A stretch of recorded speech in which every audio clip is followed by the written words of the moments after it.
Oh boy, parking comes all the way out here. I know it's opening day, but this is kind of a mess. Almost all the way out to the parking tools.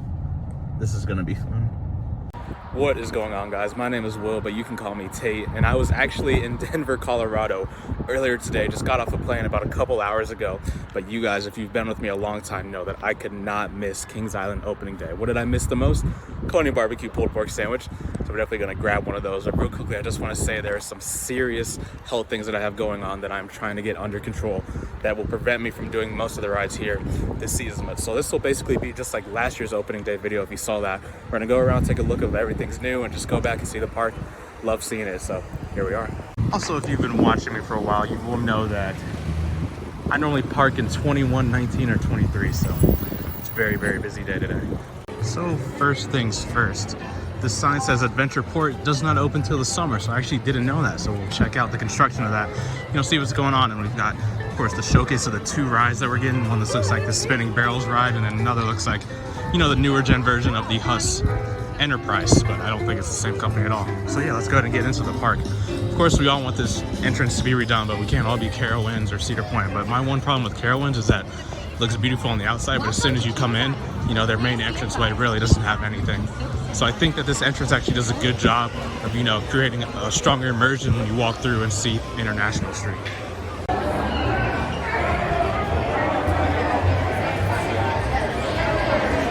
We've got our closed room. So once again, you've got this roof here, and as you emerge, you get the Eiffel Tower, and you can see, of course, the rest of the park and this amazing entrance that I really have not given as much credit as I really should have in all of the years I've been coming to this park.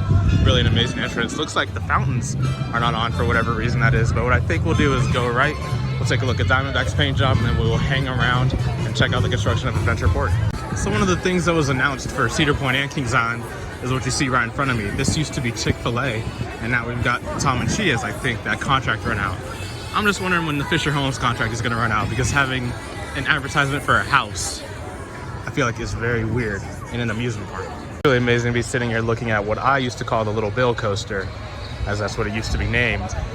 Little Bill Silly Coaster, I think, was the official name, and in about 2 weeks I'll be graduating college. So, this was, of course, probably the first credit I ever got at this park. So just to be standing here looking at it was amazing, and to have come to this park for so many different years. So yeah, I got a lot of vlogs on the channel in case you guys are new. Got vlogs with Firehawk, got vlogs with Vortex. I'm not sure if I've mentioned this, but this restroom here is actually really weird. So this is the side that's on Kittyland, but if you go to the other side that's towards Diamondback, they actually do not have air conditioning, but this side does. So the line for our newly painted last year Eiffel Tower actually does not look that bad. So I think what we'll do is we'll go ahead and head up there, and we'll get some aerial shots of the park, and then we'll come back down on the ground and do a lot sort of close-ups.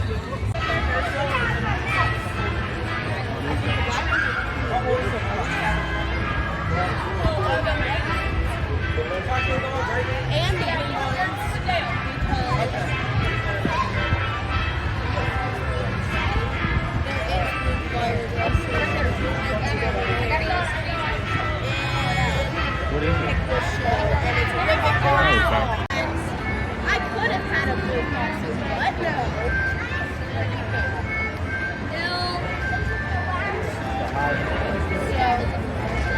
Yeah, just when you get up there, I'll have to take it. It's just an elevator. All right, welcome to our Kings Island Eiffel Tower. This tower stands at 314 feet tall, making it around 1/3 the size of the one in Paris.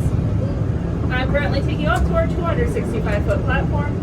While you're up there, there is no eating, drinking, smoking, or vaping allowed. It is against Ohio State law to drop anything over the side or throw anything over the side. Does anyone have any questions? No dropping Luke over the side. Awesome. There's someone, Amira is walking up there with you if you have any questions. So I know it's windy, but starting off with Diamondback's repaint, you can see exactly where they stopped.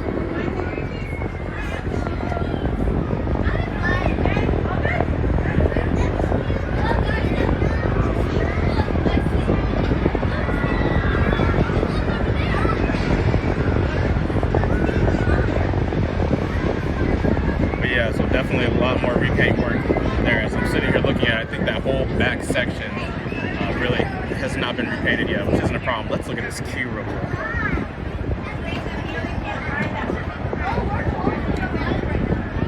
What a mess, but you can see the lift hill and all the supports there. It's all repainted, but yeah, you can tell they stopped really with the forest section.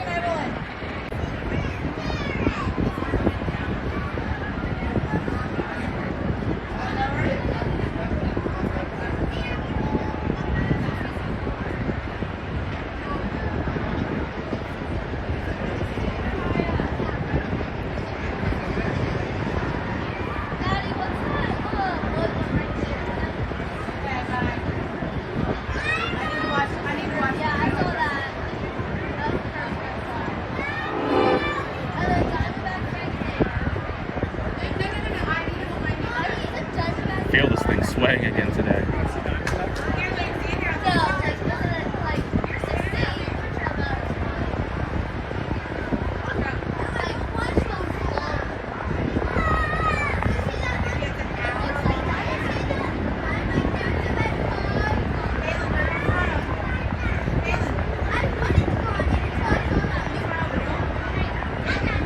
So I may or may not end up redoing my video where I take all the off-ride shots from this Eiffel Tower. I really wanted this video to be mostly off-ride shots, you know, walking around capturing the atmosphere, just as it's so good to see the park back open. But while I'm up here, you know, I just figured I would capture some shots.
Really good to see the fire effect on day one, but as you can see, the helicopter blade is actually not spinning. Well, there's people leaving Orion's queue. I'm going to zoom in on it, so I think that closed.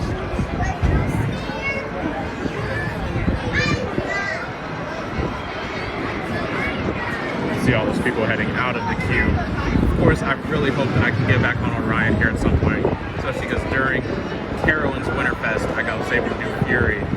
I want to say 10 more times, so I really love to compare Orion to Fury because I know that I love some moments on Orion more than Fury, but of course Fury is the better of all that.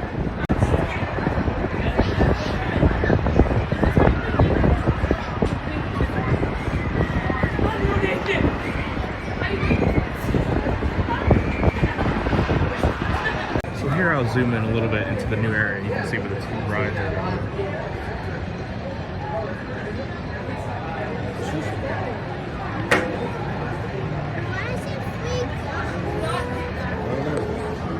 So those are our two plots of land for our new rides. I'm going to walk down there. I'm seeing some things that I actually don't like, so we'll talk about that later. They actually was running when I came in, but now the queue is completely empty and there's no action going on over there, so I'm curious as to what's going on.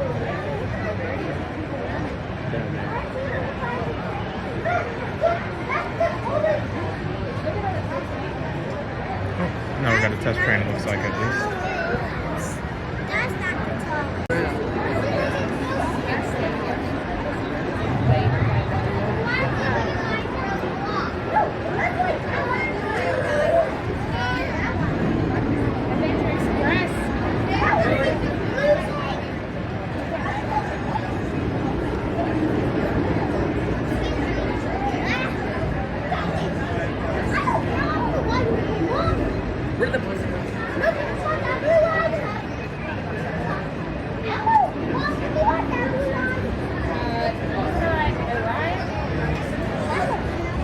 It's funny seeing the crowd of people run over as soon as they saw it tested.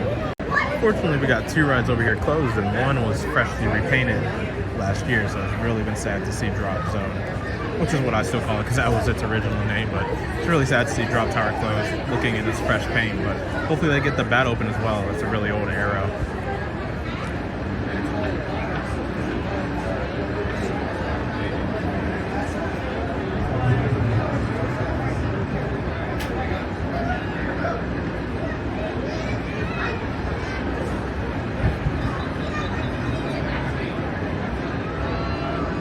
So they've got a train on the lift for bad at least.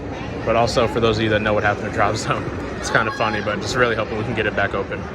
Also never realized how dirty this pump is. You can just really stand up here.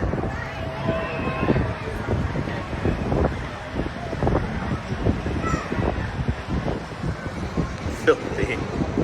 So it looks like Banshee is still testing. You know, it is opening day, so some glitches are expected.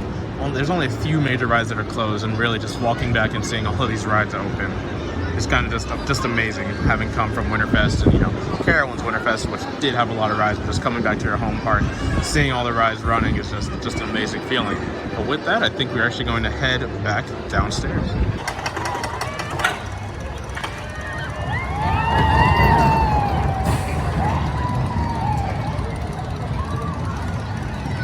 Well, this is new. I remember Cedar Point had some Plinko boards where you could win the skip the line, and now there's a wheel outside of Diamondback, and look at the line just to try the wheel, but that's because look at this line just for Diamondback. I mean, completely full on the switchback. So wow, I guess that's another way to earn some money. So you can see a little bit of the new color scheme with this freshly painted lift hill and the supports, and really those supports just look like, sorry, I have a drink in my hand, brighter versions of those. But what I really missed were the yellow supports that were here. I thought that fit honestly a lot better.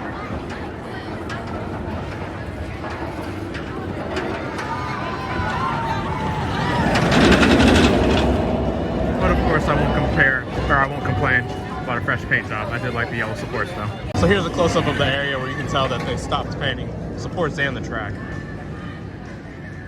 There's the new supports, the new track, and the old track, old supports.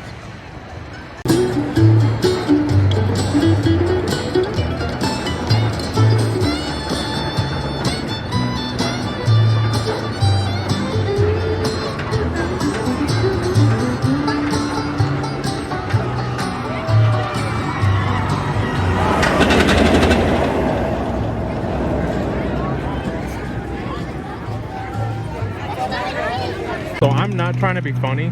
If Stunt Coaster's line is ever this long, leave.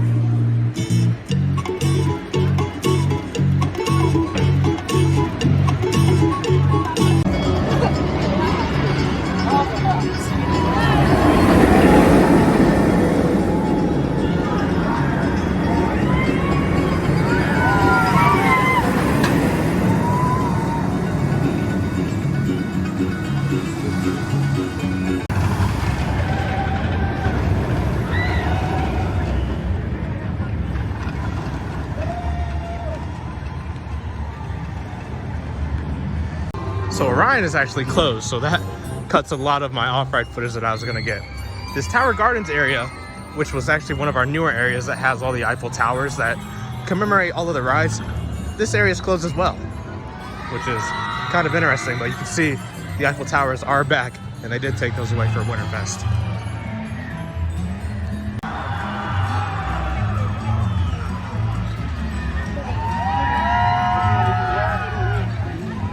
Love being back in the park, hearing everybody have fun. So I'm starting to get eaten alive by bugs, so I'm gonna come to this new section and then we're gonna get food and head out. But what is this right in front of me?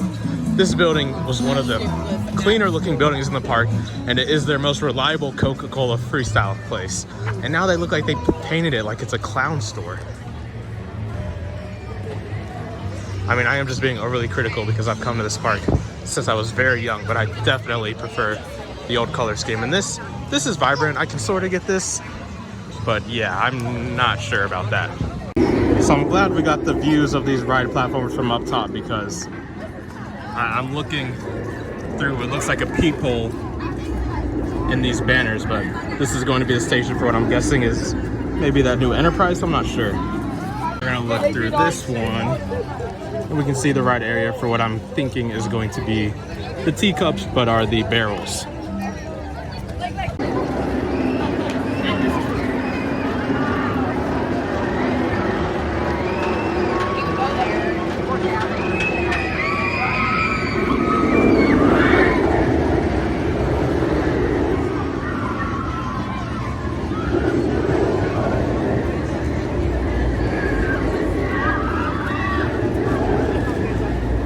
Of course, Banshee's still my second favorite ride in the park.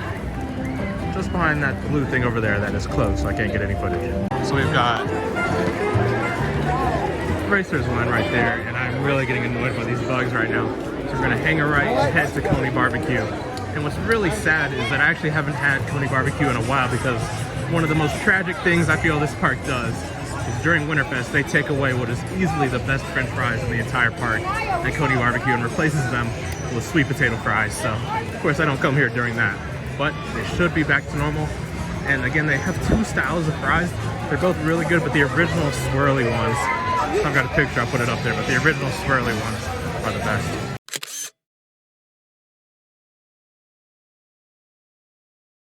All right, so that was honestly really sad. Waited about 40 minutes. Never seen these fries. I'm not sure where they got these from. And now if you get a sandwich, I can't zoom out, but they put the meat in a cup and just give you the bun. I'm not sure what is going on, but it just would be really sad if, you know, that's what my favorite restaurant and honestly in the Cedar Fair chain has become. And that's just on how it's presented. There was a lot of, you know, having worked in the food industry, things they were doing that you shouldn't. I mean, touching hats and rubbing their noses and glasses with gloves and not changing them and different things like that. So I really hope that they could get this under control. So after that extremely sad note, we are going to head towards the exit. I mean, wow, having been here for so many opening days, there's definitely a lot of glitches with the rides and things like that, but I mean, I don't know what that was that just happened. A line that didn't move, employees goofing around in the back, doing disgusting things, and just pulling food from wherever. One last new thing on the way out, Grain and Grill International Kitchen. Glad we've got that opening. And then I also forgot to say that we closed a Skyline Chili location, and honestly I'm fine if they close all those locations. I do not like Skyline. And again, I'm sorry for seeming like I'm completely overcritical. I actually really understand if you might have that perspective, but just having come to this park, having eaten this a lot more times than I would care to share, just hurts. You know, I've seen it on its worst days, but when there's a clear lack of care or of anybody caring, that's when it really hurts. And that's just what happened right now. Ride glitches make sense, especially Orion, man. That thing has had more problems than probably any B&M. One last look at the park. Also, Vertigo did just open, so that ride, they did get that ride under control, but really just didn't want to end on a somber note. Still a really great opening day. Coming back to the park and seeing the rides operating is always the most amazing feeling, seeing everybody happy. Of course, it was very crowded, but you know, there's something confirming about when you see trains full and you just know you've ridden those rides more than everybody who's on the train. So, you know, you really don't have a problem missing it, riding it one day. But yeah, that will be the end of the vlog. I'm sorry for being critical. I just love this park and really just want to see it thrive.